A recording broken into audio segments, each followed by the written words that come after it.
One of the things that is a natural progression of getting older is you may have a health scare.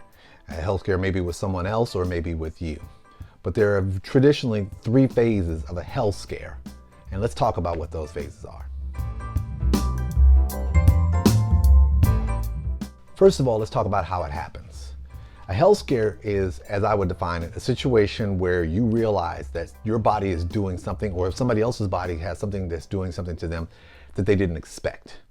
And it can happen one of two ways. It can either happen to a loved one or it can happen to you. Now with a loved one, it's one of those weird things where I can tell you, I've had a number of friends who've had health scares, where it be, I can still recall a good friend of mine who had some chest pains and couldn't figure out what it was. And the next thing you know, he was rushed into the hospital for open heart surgery. But let me tell you about how it happened with me. I had myself in a situation where I was giving some blood work with regards to a normal office visit for my urologist, which I go to every year. And he had noticed that my PSA, which is for your prostate, was over 2.6, was actually 3.2. And so the way the guidelines are set up is that if it's over 2.6, 2.5, the idea is that you need to have a biopsy done. So in my instance, he had me redo the labs again just so he could check to see if everything was cool. It had dropped from 3.2 to 2.6. So I'm thinking, I'm cool. So now the next situation pops up where he's like, no, it's supposed to be 2.5, you're 2.6. So guess what? Just from a preventative standpoint, let's go ahead and get a biopsy done and get that taken care of. So let's talk about how it actually scares you. Now, if it's a loved one, it kind of freaks you out from the standpoint that if this is someone who you generally view as a very healthy person, when something pops up like that, it scares you.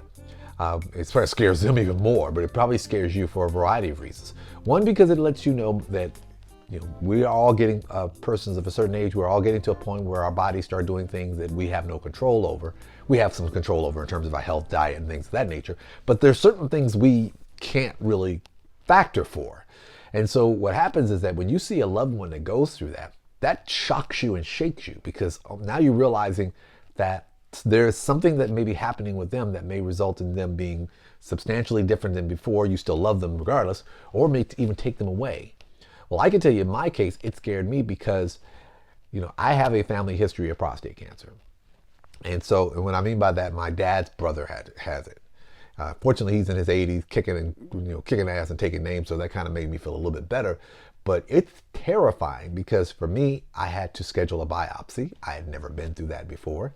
I went through the biopsy. The procedure was done in like 45 minutes. They knocked me out, so I don't recall anything that happened and so forth. But then you have the wait because they have to get the results back. You're not really sure what it's going to say. You really have two outcomes. You have, three outcomes. Outcome number one is everything's cool. We'll check you again in several months to make sure everything is straight. Outcome number two, we're not totally sure. Let's do some more tests, which adds to that fear. Or number three, yeah, we got some things going down, so we need to start looking at aggressive treatment. It's scary because when you're in that window, or at least for me, where you're waiting for the results, you don't have a clue what they're going to tell you. And I'm going to tell you, for me, that was unnerving, because at this particular point, if you're like me, and this is where technology is a dangerous thing, you're going on your phone, you're checking up Google, you're looking at prostate biopsy, you're looking at prostate cancer, you're looking at all these different things, and you're allowing your brain to fill in the blanks of something that your doctor will tell you about at the appropriate time. It's not that you don't trust your providers. It's just what's happened is now you've just been introduced to something that you had no control of. Let's be clear. I have a family history of prostate cancer, which means there's a chance I could get prostate cancer. But let's be completely clear. I can't do anything to control that. I mean, the same thing. I've had friends of mine, female friends of mine, who have a history of breast cancer in their family, and they were in a situation where I know at least a couple of them have had double mastectomies, kind of as a preventative measure and so forth like that. But that's not something you can actually, take medication for. So for me, you get scared because what's happening is when your body starts doing things that you haven't anticipated, that it starts telling you that, okay, we got some things going on here, you have a natural inclination to freak out. Which then leads me to my final point. How do you learn from what you've been through? Now for me, I got lucky. I was fortunate because the results were negative.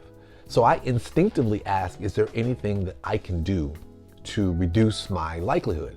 And quite honestly, the doctor said, really, no.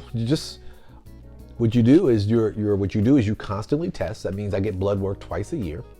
And as long as the numbers don't switch up and do something cray, then you're fine. Just keep on moving accordingly. One of my doctors once told me, he said, you can't outrun genetics, but you can't slow it down. But so what ends up happening is that my various friends who've had different health scares, I got a buddy of mine who had an aortic aneurysm. Guess what? He changed his diet. He works out every day. He is very aggressive about being cognizant of his lifestyle, getting plenty of rest. Because what happened is that once you get that scare, once something shakes you like that, trust me, you look at life very differently. You look at your food habits, your exercise habits, your lifestyle habits very differently. Because guess what? When you're in your younger days, if you were a heathen like me who believed in fast food and sodas and so forth like that, you don't realize that you're beating up your temple. You're beating up your body. Because in your mind, you're like, this is nothing but a thing. Until all of a sudden, something happens and your body says, I'm not the way it used to be, and you need to adjust accordingly. So you can learn from this experience. It can scare you, but don't let it defeat you.